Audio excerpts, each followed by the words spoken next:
NIS Senior Secondary Economics, lesson number 24, National Income and Related Aggregates. The main objectives of an economy is to provide goods and service for satisfaction of different types of wants of people. This objective is achieved through production process. During production process, income is generated in the economy. Most of you must have heard or read about national income. It consists of two words, national and income. Each of these words has specific meaning in economics. In this lesson, you will learn about the meaning of income, national income, and some basic concept of national income. Without knowing this concept, it is very difficult to understand the meaning and the ways of measuring national income. இப்போ நம்ம வீட்டில் எவ்வளோ வருமானம் வருதுன்னு சொல்லிட்டு நம்மளால் கண்டுபிடிக்க முடியும். ஏன்னா வீட்டில் யார் சம்பாதிக்கிறாங்களோ அவங்களோட இன்கம் என்ன அப்படின்னு பார்த்து நம்ம அதுக்கு தகுந்த மாதிரி பட்ஜெட் போட்டு நம்ம வாழ்ந்துட்டுருக்கோம். அதே மாதிரி நம்ம நாட்டோட ஒரு நேஷனோட இன்கம் எப்படி கண்டுபிடிக்கிறது அப்படின்னா அது ஒரு பெரிய விஷயம். இப்போ இந்த நேஷ்னல் இன்கம் அப்படின்னாவே அதில் ரெண்டு மீனிங் வருது. நேஷ்னல் அதாவது கண்ட்ரி, இன்கம்னா வருமானம். இந்த நேஷ்னல் இன்கமோட கண்ட்ரி கண்டுபிடிக்கணுனாக்கா, இந்த நேஷ்னல் இன்கமோட ஃபுல் டீட்டெயில்ஸ் நம்ம கண்டுபிடிக்கணுனாக்கா அதுக்கு ஒரு சில கான்செப்ட் இருக்குது. அதுக்கு முதல்ல நாம் இது எப்படி கண்டுபிடிக்கிறாங்க ஒரு பேசிக் கான்செப்டை நாம் புரிஞ்சிக்கணும். அதுதான் இந்த லெசனில் நம்ம பார்க்க போகிறோம். First 24.1 meaning of income. In the economy, we receive different types of incomes. We receive wages and salaries from our employers. We receive interest on capital for lending money. We also receive gifts and donations from others without giving anything in return. All these incomes can be grouped into two types, factor income, non-factor income. இப்போ நம்மளோட எக்கனாமிக்கில் ரெண்டு type of incomes இருக்குது. ஒன்று நம்ம daily சம்பளம் சில பேர் வாங்குவாங்க, இல்லை மாத சம்பளம் சில பேர் வாங்குவாங்க. இப்போ இதில் என்னன்னாக்கா நம்ம கேபிட்டல் நம்ம எங்கேயாவது வட்டிக்கு விட்டுருந்தோம் இல்லாட்டி இன்வெஸ்ட் பண்ணியிருந்தோம்னாக்கா பேங்க்கில் அந்த கேபிட்டலுக்கு உண்டான இன்ட்ரெஸ்ட்டும் வாங்குகிறோம். அதுவும் ஒன் ஆஃப் த இன்கம்.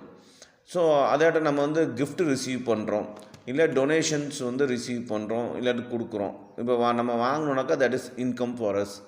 இது நம்ம திருப்பி எதுவும் கொடுக்கறதில்ல யாருக்குமே. ஸோ இந்த இன்கம் எல்லாமே ரெண்டு டைப்ஸ் ஆஃப் இன்கமாக குரூப் பண்ணுறாங்க. ஒன்று ஃபேக்டர் இன்கம், இன்னொன்று non factor income. Factor income. Factor income is the income accruing to a factor of production in return for services rendered to the production unit. We know that production is the result of the joint effort of four factors of production. These four factors of production are, இப்போ factor incomes என்ன சொல்கிறாங்கன்னா, இந்த income இந்த production, இந்த income ஒரு return. எதுக்கான ரிட்டர்ன்னாக்கா அவங்க அந்த company கொடுத்துருக்க ப்ரொடக்ஷனுக்கோ இல்லை சர்வீஸ்க்கு அந்த ரிட்டர்னாக வர்றது தான் இந்த ஃபேக்டர் இன்கம். இந்த ப்ரொடக்ஷனோட ரிசல்ட் பார்த்திங்கனாக்கா ஒரு ஜாயிண்ட் எஃபர்ட். இதில் ஒரு 4 ஃபேக்டர் இருக்குது. 4 ஃபேக்டர் சேர்ந்தால் தான் இந்த ஃபேக்டர் இன்கம் வரும். அந்த 4 ஃபேக்டர் என்னென்னா labour, land, capital and entrepreneurship. So என்ன, ஃபஸ்ட்டு இன்கம் நேஷனல் இன்கம் ரெண்டாக பிரியுது. அது ஃபேக்டர் இன்கம் அண்டு இன்கம் ரெண்டாக பிரியுது, factor income and non factor income. அந்த ஃபேக்டர் இன்கம் அச்சீவ் பண்ணாக்கா அதுக்கு 4 ஃபேக்டர் தேவைப்படுது. ஒன்று labour, land, capital and entrepreneurship. First labour. Labor includes all physical and mental efforts of human beings used for production of goods and services. This physical and mental efforts is inseparable. A worker requires both. Some of jobs requires more of physical labor than mental labor, and some jobs require more mental labor than physical labor. The remuneration paid to the workers is popularly termed as the wages and salaries. In national income accounting, it is termed as compensation of employees.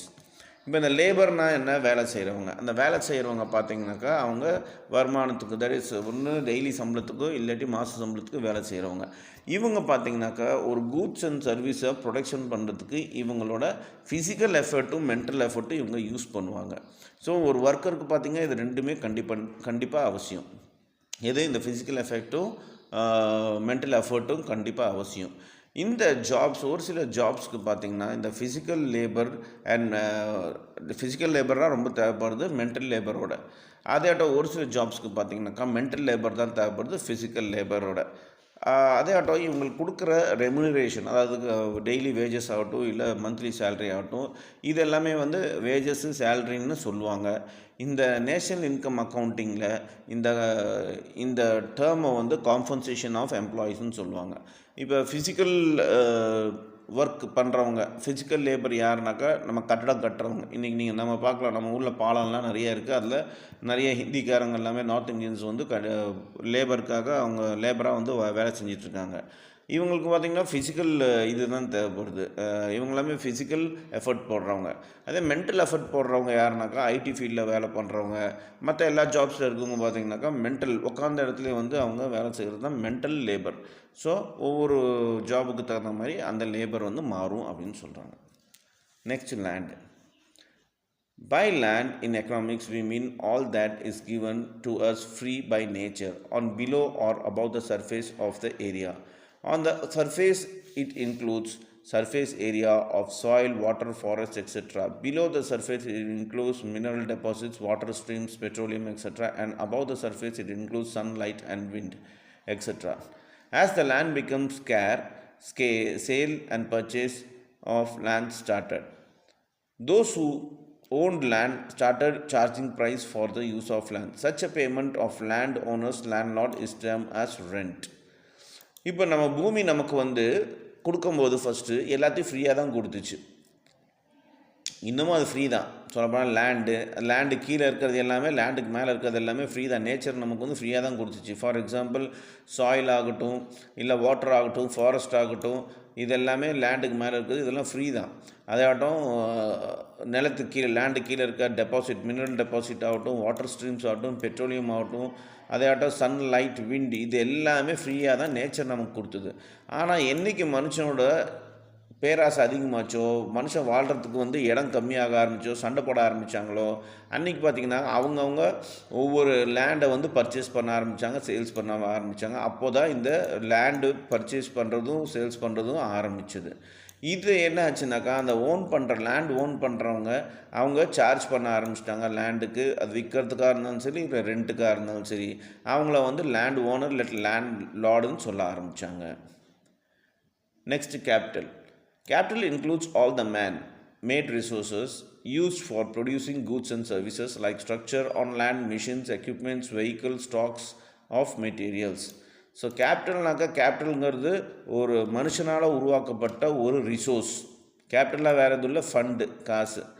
So இது வந்து என்ன ஆகுதுனாக்கா, ஒரு goods and சர்வீஸை வந்து produce பண்ணுறதுக்காக ஆகுது. For example லேண்டை structure பண்ணுறதுக்கு, மிஷினை டெவலப் பண்ணுறதுக்கு, எக்யூப்மெண்ட்ஸை வந்து ப்ரொடியூஸ் பண்ணுறதுக்கு, தென் எக்யூப்மெண்ட்ஸை மேனுஃபேக்சர் பண்ணுறதுக்கு, வெஹிக்கிள் மேனுஃபேக்சர் பண்ணுறதுக்கு, ஸ்டாக் ஆஃப் மெட்டீரியல்ஸ் வைக்கிறதுக்கு, இதுக்கு எல்லாத்துக்கும் கேபிட்டல், தட் இஸ் மணி தேவை. மணியை தான் கேபிட்டல் இன்வெஸ்ட்மெண்ட்டுன்னு சொல்லுவாங்க. The payment made to the owner of the capital for the use of capital is termed as interest. இன்ட்ரெஸ்ட்னா வட்டி. இப்போ நாம் ஒரு இடத்துலேருந்து கேபிட்டல் வாங்குகிறோம், அமௌண்ட் வாங்குகிறோம் ஒருத்தங்கிட்ட. அந்த லோனுக்கு வாங்கினாக்கா அந்த காசுக்கு ஓனர் நாம் கிடையாது, காசு கொடுத்தவன் தான் ஓனர். ஸோ அந்த ஓனருக்கு பார்த்திங்கனாக்கா நம்ம மாதம் எவ்வளோ அமௌண்ட் வாங்கினோமோ அதுக்கு உண்டான வட்டி கட்டுவோம். அதுதான் இன்ட்ரெஸ்ட்னு சொல்லுவாங்க. Then finally, entrepreneurship. It refers to the initiative taken by the person or a group of persons in starting or organizing a business. Unless somebody makes this initiative, no business can be started. The one who takes this initiative is termed as entrepreneur. The income accruing to the entrepreneur is termed as profit. Thus, compensation of employees, rent, interest and profit are factor incomes of the factor owners. So என்டர்ப்ரனர்ஷிப்னா யாருன்னா, அவரோட ஒரு idea அவருக்கு வந்திருக்கும். அந்த idea பார்த்திங்கனாக்கா அவர் வெளிப்படுத்தி அதை செயல்படுத்தி ஒரு குரூப்பாகவோ இல்லை இண்டிவிஜுவலாகவோ அவர் வந்து சொசைட்டியில் ஒரு சர்வீஸ் கொடுப்பார், இல்லாட்டி ஒரு ப்ராடக்டை விற்பார். அவர் பேர் தான் என்டர்ப்ரனர். இவருக்கு வர லாபம் எல்லாமே பார்த்திங்கன்னா வருமானம் எல்லாமே பார்த்திங்கனாக்கா லாபம் இன்கம்மை வந்து ப்ராஃபிட்டுன்னு சொல்லுவாங்க. இவர் அவரோட எம்ப்ளாயீஸ்க்கு பே பண்ணுறது, தென் ரெண்ட் பே பண்ணுறது, இன்ட்ரெஸ்ட் பே பண்ணுறது, அப்புறம் ப்ராஃபிட், இந்த ஃபேக்டர்ஸ் எல்லாமே இன்கம் ஃபேக்டர்ஸில் வரும். அது அவரோட ஓனரோட இன்கம் ஃபேக்டர்ஸில் இந்த விஷயம்லாம் வரும் அப்படின்னு சொல்கிறாங்க. நவ் நெக்ஸ்ட் இஸ் நான் ஃபேக்டர் இன்கம்ஸ். இது வரைக்கும் நம்ம ஃபேக்டர் இன்கம்ஸ் பற்றி பார்த்தோம். இப்போ நான் factor income. There are certain money receipts which do not involve any sacrifice on the part of their recipient. The example are gifts, donation, charities, taxes, fines, etc. No production activity is involved in getting these incomes. These incomes are called transfer incomes because such incomes merely represent transfer of money without any goods or services being provided in return for the receipts. These incomes are not included in national income. ஒரு சில income எல்லாம் இருக்குது அங்கே. அதில் பார்த்திங்கனாக்கா for example gift, இந்த கிஃப்ட்டுக்கு ரிசிப்டெலாம் இருக்காது. டொனேஷனுக்கு பார்த்திங்கனாக்கா இதுக்கு டேக்ஸ் ஃப்ரீயாக இருக்கும், டேக்ஸ் நம்ம கட்டுறோம், ஃபைன் பே பண்ணுறோம். இப்போ ஹெல்மெட் போனோம்னா ஃபைன் பே பண்ணுறோம். இந்த மாதிரி விஷயத்துக்கு எல்லாமே பார்த்திங்கன்னா இது ப்ரொடக்ஷன் ஆக்டிவிட்டி அந்த மாதிரிலாமே இருக்காது. இது பார்த்திங்கனாக்கா என்ன சொல்லுவாங்க, transfer of income because such incomes merely represent transfer of money without any goods and services being provided return of receipt. இப்போ ஹெல்மெட் போடாமல் நம்ம வந்து இது பண்ணுறோன்னாக்கா, பே பண்ணுறோம், ஃபைன் பே பண்ணுறோன்னாக்கா அதுக்கு நமக்கு எந்த ஒரு ப்ராடக்ட்டும் நம்ம வாங்க கிடையாது, எந்த ஒரு சர்வீஸும் வாங்க கிடையாது. But we are paying. So இந்த மாதிரி விஷயத்தை தான் என்ன சொல்கிறாங்கனாக்கா, இதுங்களுக்கெல்லாம் ரிசிப்ட்டும் கிடைக்காது. இது வந்து சாக்ரிஃபைஸ் பண்ணுற மாதிரி. நம்ம வந்து ஒரு விஷயம் ஃபைன் கட்டுறோம், இல்லை டேக்ஸ் கட்டுறோம், இல்லாட்டி சேரிட்டி கட்டுறோம்னாக்கா நம்ம ஏதோ ஒன்று விட்டு கொடுக்குறோம், நம்ம காசை விட்டு கொடுக்குறோம் அப்படின்னு சொல்கிறாங்க. இதுதான் நான் ஃபேக்டர் இன்கம்ஸ் அப்படின்னு சொல்கிறாங்க. These incomes are not included in national income. நாம் இப்போ சிக்னலில் போகும்போது ஏதாவது தர்மம் பண்ணுறோம், காசு யாருக்காவது கொடுக்குறோம் அப்படின்னாக்கா அதெல்லாமே நேஷ்னல் இன்கமில் வராது. அதுதான் நான் factor incomes. Next 24.2 basic economic activities. Production, consumption and investment are three basic economic activities that take place in every economic. So production, consumption and investment. இது மூணு ப்ரொடக்ஷன் கமா வரணும், கமா போடல இவங்க. ப்ரொடக்ஷன், கன்சப்ஷன், இன்வெஸ்ட்மெண்ட், இந்த மூணு தான் ஒரு எக்கனாமிக்கில் பார்த்தீங்கன்னாக்கா எக்கனாமிக் ஆக்டிவிட்டியாக இருக்குது. First production. Production is addition of value to an existing commodity. During production process, already existing commodities are made more useful by combined efforts of factor of production, which increase their value. This increase in value is known as production. Suppose a carpenter purchases wood worth 1,000 rupees and makes furniture from it and sells for 2,000 rupees. In this production process, he has added value of rupees 1,000. That is rupees 2,000 minus 1,000 is profit. So என்ன சொன்னாங்க, production தான் என்னென்னா ஒரு existing கமாடிட்டிக்கு value கொடுக்கறது, அதுதான் production. இப்போ already பார்த்திங்கன்னா ஒரு கமாடிட்டி இருக்குது, அதை இன்னும் கொஞ்சம் எஃபர்ட் போட்டு அந்த கமாடிட்டியை வந்து ஒரு வேல்யூவாக இன்க்ரீஸ் பண்ணிவிட்டு அந்த வேல்யூ வந்து ப்ரொடக்ஷன் மூலமாக நம்ம வந்து விற்கிறது, அந்த விற்கிறது மூலமாக ப்ராஃபிட் லாபம் சம்பாதிக்கிறது தான் ப்ரொடக்ஷன். ஃபார் எக்ஸாம்பிள் ஒரு கார்பெண்டர் இருக்கார், அவர் ரா மெட்டீரியல்லாம் வாங்கிட்டு 1,000 rupeesக்கு ரா மெட்டீரியல் வாங்கிட்டு ஒரு ஃபர்னிச்சர் பண்ணுறாரு. அந்த ஃபர்னிச்சர் வந்து 2,000 rupeesக்கு விற்கிறார் அப்படின்னாக்கா அவர் 1,000 rupees மேலே ஒரு ப்ராஃபிட் வச்சு தான் விற்றுருக்காரு. அதுதான் ஆடட் வேல்யூ அப்படின்னு சொல்கிறாங்க. Next conception. Using up of produced goods and services for the direct satisfaction of individuals and collective wants of the people is called consumption. It includes all goods and services purchased by households like food items, clothes, shoes, etc. and by the government for collective consumption like roads, bridges, parks, schools, etc. இப்போ conception என்னன்னாக்கா இது ஒரு goods and service டைரெக்டாக ஒரு individual பார்த்திங்கனாக்கா அதை வந்து collect பண்ணி பீப்புளுக்கு வந்து, அதாவது மக்களுக்கு வந்து பப்ளிக்கு கன்சம்ஷன் பண்ணுறதுக்காக யூஸ் பண்ணுறது. இது வந்து கூட்ஸ் அண்ட் சர்வீசஸ் வந்து வீட்டுக்கு தேவையான ஐட்டம்ஸு இல்லாட்டி துணி இல்லாட்டி ஷூ இந்த மாதிரி கூட இருக்கலாம். அதே மாதிரி கவர்மெண்ட்டும் பார்த்திங்கனாக்கா கலெக்டிவாக பண்ணுவாங்க. எதை மாதிரினாக்கா ரோடு, பிரிட்ஜு, பார்க்கு, ஸ்கூலு இந்த மாதிரி எல்லாமே யூஸ் பண்ணுறது தான் கன்செப்ஷன் அப்படின்னு சொல்லுவாங்க. Now finally, investment or capital formation. Investment is that part of production which is left after consumption and used for creating physical asset like machines, equipments, materials, etc. It is that part of production which is used for further production. It increases the further production capacity of economy. The three activities of production, consumption and investment are interrelated and independent. Increase in production increase both consumption and investment. Increase in consumption includes the producers to produce more in future. Increase in investment increase in future production capacity of country, which increase both production and investment. Without production there can be neither consumption nor investment. These three economic activities are responsible for generating the income flows in economy.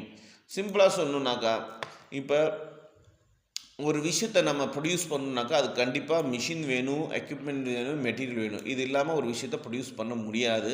இது ஒரு point. இப்போ இந்த productions வந்து increase பண்ணணும், எதிர்கால தேவைக்கு increase பண்ணணும் அப்படிங்கிறது தான் எக்கனாமி. இதில் வந்து 3 ஆக்டிவிட்டீஸ் இருக்குதுன்னு ஏற்கனவே படித்தோம். ஒன்று ப்ரொடக்ஷனு, இன்னும் கன்சப்ஷனு, இன்னொன்று இன்வெஸ்ட்மெண்ட்டு. இது மூணுமே இன்டர்ரிலேட்டட், ஒன்று இல்லாமல் ஒன்று நடக்காது.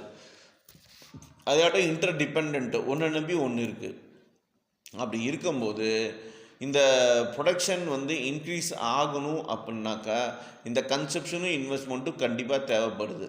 அதே மாதிரி இந்த கன்சப்ஷன் வந்து இன்க்ரீஸ் ஆயிடுச்சு அப்படின்னாக்கா அந்த ப்ரொடியூசருக்கு பார்த்திங்கனாக்கா எதிர்காலத்துக்காக நிறைய இன்வெஸ்ட்மெண்ட் தேவைப்படுது அதை ப்ரொடியூஸ் பண்ணுறதுக்காக. ஸோ அந்த இடத்துல ஃப்யூச்சர் ப்ரொடக்ஷனுக்காக பார்த்திங்கனாக்கா கண்ட்ரியோட ஃப்யூச்சர் கெப்பாசிட்டிக்காக, பாப்புலேஷனுக்காக அவங்க ப்ரொடக்ஷன் ரைஸ் பண்ணி ஆகணும். அந்த ப்ரொடக்ஷன் ரைஸ் பண்ணணுனாக்கா அவருக்கு இன்வெஸ்ட்மெண்ட் தேவைப்படுது. ஸோ இந்த மூணுமே பார்த்திங்கனாக்கா இன்டர்ரிலேட்டட் அண்ட் இன்டர்டிபெண்ட். ஸோ இது மூணுமே இல்லாமல் எந்த ஒரு கன்சப்ஷன், இன்வெஸ்ட்மெண்ட், எந்த ஒரு விஷயமும் எக்கனாமியில் நடக்காது. ஸோ இந்த 3 எக்கனாமிக் ஆக்டிவிட்டீஸ் பார்த்திங்கனாக்கா நம்மளோட நேஷன் இன்கம் ஜென்ரேட் ஆகிறதுக்கும், இன்கம் ஃப்ளோ வந்து கண்ட்ரியில் ஜென்ரேட் ஆகிறதுக்கும், ஃப்ளோ ஆகிறதுக்கும் ஒரு ரெஸ்பான்சிபிளாக இருக்குது, பொறுப்பாக இருக்குது. Next is 24.3 closed economic versus open economic. In modern age, nearby every country has some economic relationship with other countries. All the countries buy goods and services from other countries. Borrowing and lending also take place among the different countries. The people of one country also visit other countries. If the two countries have economic relationship with each other, the real and money flow also take place between them.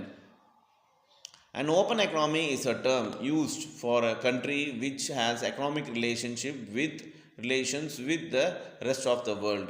Most of the countries in the world are open economics.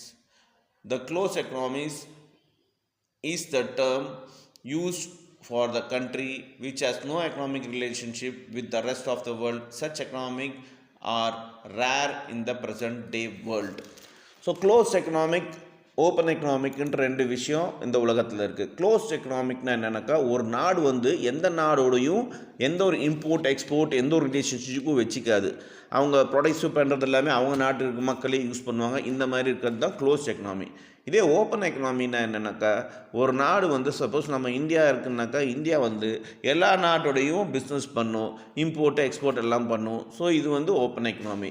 இப்போ இந்த காலகட்டத்தில் பார்த்திங்கன்னா open economic தான் world வைடில் ஃபேமஸாக இருக்குது. Closed economic வந்து இப்போதைக்கு இல்லை.